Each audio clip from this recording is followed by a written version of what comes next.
Hi, and welcome back to another What's for Dinner. This week we are going to be cooking out of this Food Network magazine. It is the October issue. We're going to be making 3 different recipes. We're going to be making Thai tofu curry, fajita meatballs with rice, and sweet potato and parsnip soup, which is actually the cover recipe of this one. For those of you that are new here, my name is Ryan. I'm a full-time working mom. I have a 7-month-old son, and my husband and I live here in the suburbs of Chicago. I typically work outside the home, but right now during the pandemic, I am actually working inside the home. In these What's for Dinner videos, you can find me cooking typically weeknight meals, and what's important to me about these meals is the dinners get on the table fast and that they taste good and sort of are a crowd pleaser for the whole family. We usually have a lot going on weeknights, so I'm happy if the meals get out and everyone likes them. I consider that a definite win. They do not by any stretch of the imagination need to be some sort of gourmet masterpiece on weeknights. So without further ado, let me go ahead and show you what we're cooking tonight and the ingredients that you'll need to cook it. So as I mentioned, this week we are cooking out of the Food Network magazine. It is the October issue, and we are cooking this cover recipe. It's a sweet potato soup, which I will show you guys later this week. But tonight we are actually cooking this Thai shrimp curry. Now we are actually making Thai tofu curry. I'm not the biggest fan of shrimp. Maybe it's just because I have not learned how to cook it appropriately, but I thought tofu would be an easy enough substitute. I think that's common in curry, so happy enough to make the substitution, and we'll see how this cooks with tofu instead of the shrimp. So what you guys are going to need to make this recipe, and I apologize, you probably can hear my dog, who every time I'm in the kitchen filming thinks it's a great time to go ahead and get a drink or eat. But anyway, back to the ingredients. So you are going to need vegetable oil. I think a lot of stir fries start with vegetable oil as opposed to olive oil. It's a neutral oil, and I believe it has a high smoke point, so good for making stir fries, which you typically cook on very, very high heat. You are also going to need some fresh ginger for this recipe. I happen to have this like squeeze stir and paste ginger.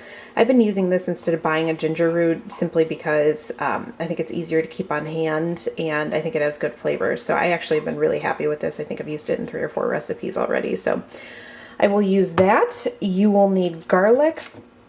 And the recipe also calls for green onions. I happen to have chives that are still good on hand, so I'm going to go ahead and substitute these in instead of having to buy green onions this week. And then for the sauce, you're going to need some coconut milk. I actually have a different red Thai curry recipe for chicken that I've been using regular coconut milk in. If you guys know, regular coconut milk actually has a lot of calories, so I want to try this light coconut milk. If it'll focus, you can see it has only 50 calories, and I'm hoping won't make that much of a difference in the sauce. I'm sure it'll be less rich, but I'm hoping the other flavors will kind of carry the sauce. I'll let you guys know after what I thought. And then you will need some red Thai curry paste. I'm using this Roland brand. I like it, but I've never tried a different one, so don't know if other ones are better. You will need a little bit of granulated sugar, and then you will need some fish sauce for this recipe. If any of you guys saw my grocery haul, I was inquiring, do you know, are there smaller fish sauce bottles? Because this seems ridiculous, and I'm not too thrilled to have to store this giant bottle of fish sauce now. If there is such a thing as a smaller one, I will buy that in the future. For the actual stir fry, you're going to need, as I mentioned, extra firm tofu. If you want to go the shrimp route, then get some shrimp from your store, but extra firm tofu is what we're going with. And then you will need some stir fry frozen vegetables. I got this one with some snap peas, which I thought would be a great addition to this stir fry. I think they'll go well with the flavor profile. And then finally, I got some stir fry noodles. The recipe calls for rice noodles, but this was actually a quick cooking variety. I've never tried this particular variety of noodles, so I thought I'd give them a try because any shortcut is great on a weeknight.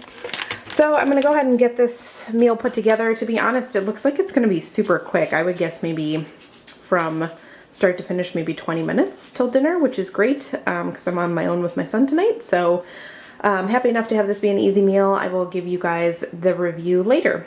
All right, bye. Okay, so the first thing that I did was prep tofu in the typical manner, which is put a block of extra firm tofu between 2 sheets of paper towel and then weight it down with something heavy so that you can get some of the water out. And then it's going to be crispier when you cook it, either roasting it or sauteing it, and not be quite so mushy. You're then going to go ahead and add 2 tablespoons of vegetable oil to a skillet and get that going on medium heat. The next thing you're going to want to do is peel and chop 3 cloves of garlic.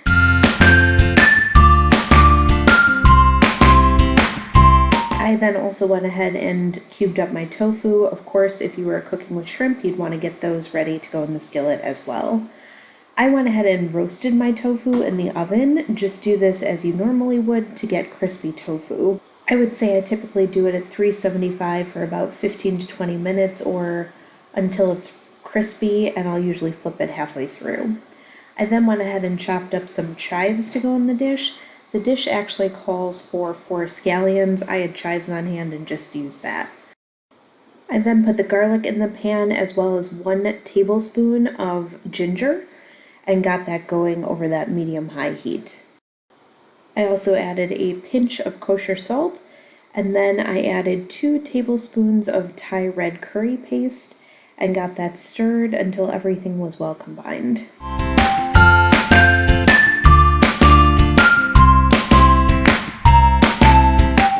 And then added a 14-ounce can of Thai unsweetened coconut milk. You're going to want to whisk this as you stir it in so that it's all combined together.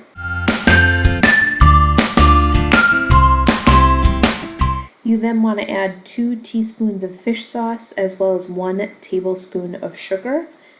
You then want to add 3/4 cup of water and bring this entire mixture to a simmer. You're going to cook it, whisking occasionally until it thickens for about 6 to 8 minutes. After you do that, you're going to go ahead and do what I did, which was add the frozen vegetables to the mixture. You're going to cook that until the vegetables are warmed through, about 3 to 4 minutes. One thing I think I did wrong here was I cooked the veggies too long so they got mushy, so make sure you don't make that mistake. I then went ahead and added the tofu into the mixture and then stirred that so that the tofu was coated with this sauce.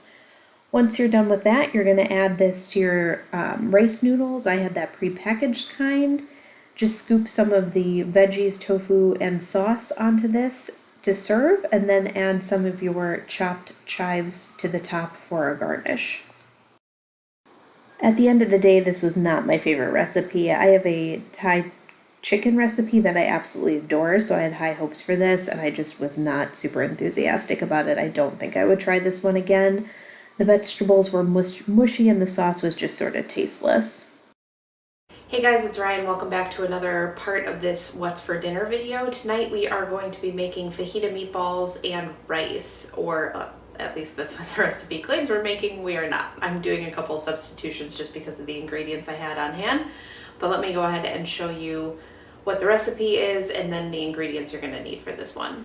Okay, so here is the actual recipe. It's this fajita meatballs and rice recipe. It's out of this Food Network. I believe it is, you would think I would know this by now. This is not my first dinner this week. It's the October 2020 issue. So that's what we're cooking out of, and that's the recipe.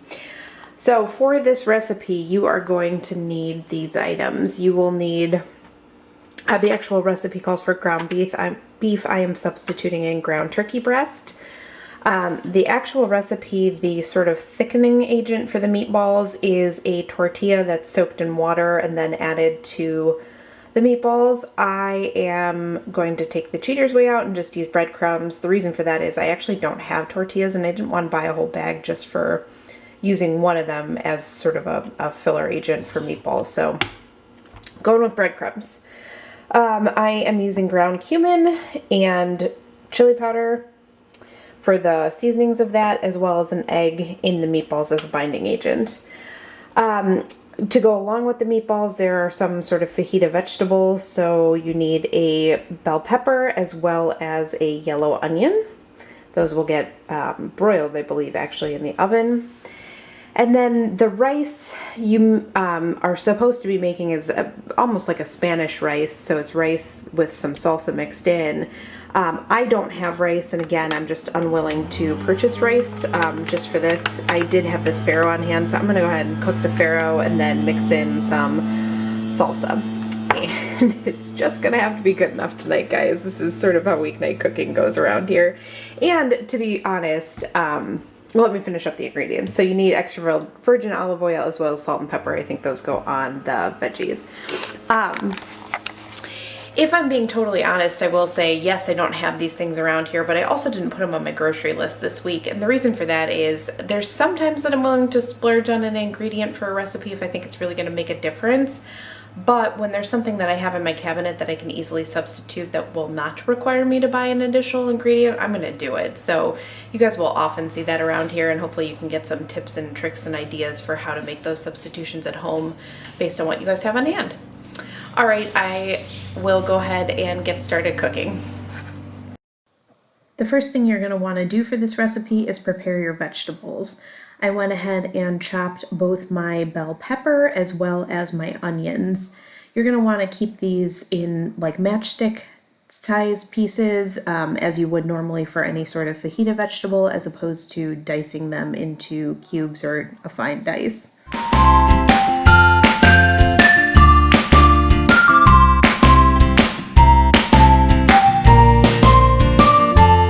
You then want to get these onto a pan, and you're going to add 2 tablespoons of extra virgin olive oil plus salt and pepper, and then toss these all until they're coated in the oil and the seasoning.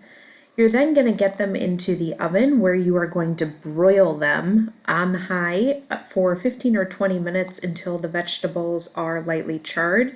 You are going to want to stir these occasionally just so you make sure that they're broiling evenly.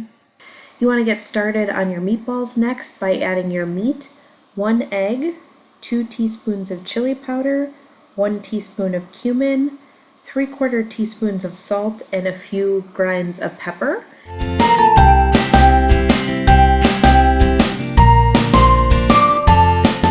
As I mentioned earlier, I'm using breadcrumbs to help bind these, but if you were using the water-soaked tortilla, now would be the time to add it. I then went ahead and mixed this mixture together with my hands. I then divided it into quadrants. You're ultimately going to want, I believe, 16 meatballs out of this mixture, so it just helps me to understand I need 4 meatballs from each quadrant to try to make them even. You then want to place the meatballs onto an oiled pan. You're then going to broil the meatballs in the oven until they're browned for about 8 to 10 minutes. Tonight I was listening to Kings and Queens by Ava Max. I've had many a dance party in my kitchen with my kid to this song. It is definitely one of my faves at the moment. As I mentioned earlier, instead of making a Spanish style rice with this, I made farro and literally just mixed in some of this Bucky Badger salsa, mixed it all around, and this actually turned out really well. I would totally make this as a side. Again, it was a great base for these meatballs and actually was really flavorful and quite good. To serve this, I plated up the farro, the fajita vegetables, and then the meatballs, and this one was all finished. I actually really like this recipe. I would definitely make it again. It felt very healthful, but still flavorful at the same time. I actually had it for lunch leftovers a couple days, and it was quite good. Hey guys, welcome back to another night of What's for Dinner. As you guys know, this week we are cooking out of Food Network's October of 2020 magazine. Tonight we are going to be making a cover recipe for that, which is a sweet potato parsnip soup with some Gruyere bacon croutons. I will go ahead and show you guys the recipe as well as what you need for this one. Okay guys, as you know, this is the magazine that we're cooking out of this week. It's the Food Network October 2020. And tonight we are actually going to be making the cover recipe. I don't always make the cover recipe from magazines, and I feel like it would be fun to like make the cover recipe from every magazine, cooking magazine you get for like a year. I don't know. Comment down below if you guys think that would be interesting to watch. Anyway, here is the recipe.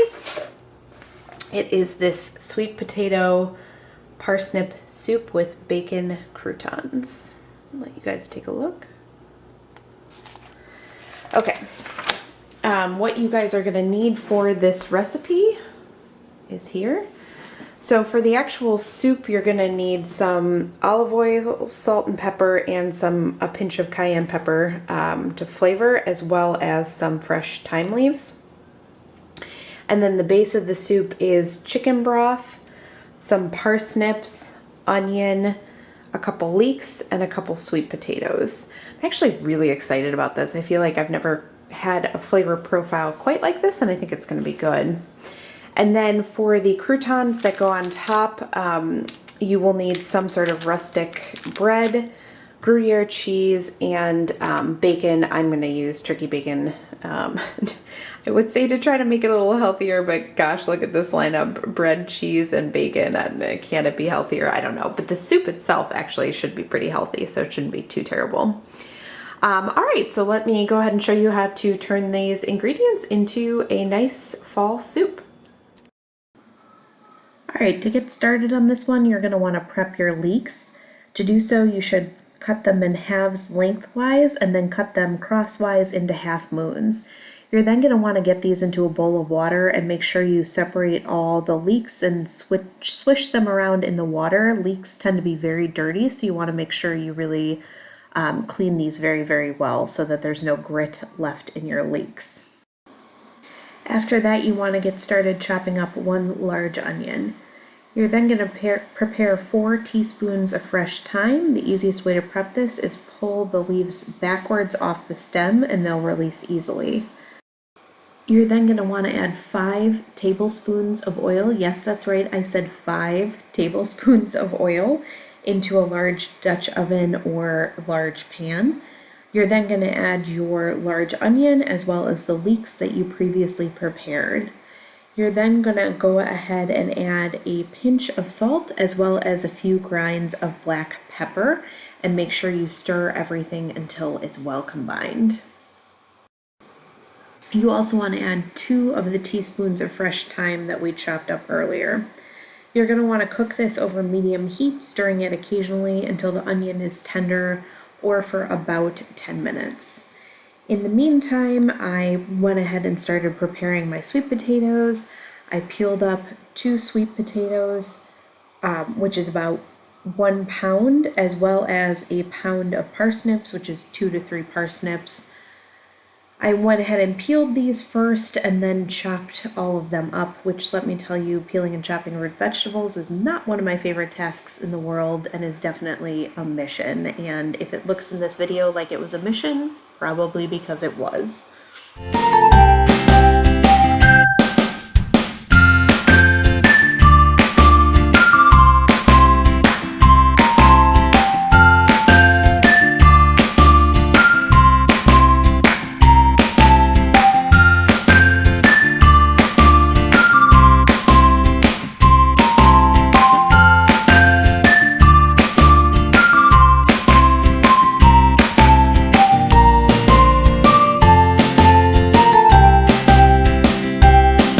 You then want to add your sweet potatoes and parsnips to the pot. You're going to want to also add 4 cups of chicken broth to this mixture, as well as 1 cup of water. You're going to want to add 1 teaspoon of salt, as well as a pinch of cayenne pepper, plus more to taste if you enjoy that sort of thing. You're then going to want to bring this whole mixture to a boil and then reduce the heat to a simmer until the potatoes and parsnips are cooked, probably about 15 minutes. In the meantime, you're going to want to get 3 slices of bacon cooked, and then once they're cooked, you're going to want to get them off the heat and chopped up. I then went ahead and chopped up some crusty bread into about 3/4 inch pieces. The recipe called for 4 cups of this. I definitely didn't have that, but if you do, 4 cups of bread is what it calls for. You then want to grate 3/4 cup of Gruyere cheese. You then want to add the bread, cheese, bacon, and the bacon drippings, if you had any, into a bowl with some salt, as well as 1 tablespoon of olive oil. I also added pepper to this mixture. Now, I used turkey bacon, so I didn't really have any drippings because it was pretty lean. If you use regular bacon and have some grease in the pan, definitely throw it in with these croutons. It could make it only better. You're then going to want to mix these croutons up so that the oil and everything is well combined. You're then going to put these onto a baking tray and get them into an oven that's been preheated to 400 degrees and cook them until they're toasted for about 10 to 12 minutes. You're going to want to toss them once in the middle of cooking just to make sure that they're cooked well.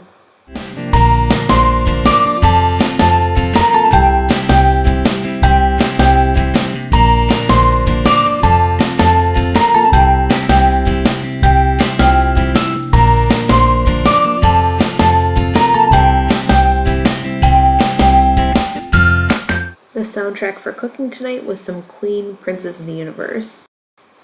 I then went ahead and got the soup blended up by using my immersion blender. I know I've said this before, but the trick to the immersion blender is do it for way, way, way longer than you think you need to, and you'll eventually end up with a nice creamy soup. Then got the croutons out of the oven, served up the soup, and then dropped some croutons on top. I actually really enjoyed this soup recipe. The all-star was 1000% the croutons with cheese and bacon on the top, but I thought the combination was delicious. My mom tried this as well, and she actually said she thought the soup needed a little more salt and pepper, but overall agreed that the croutons were out of this world.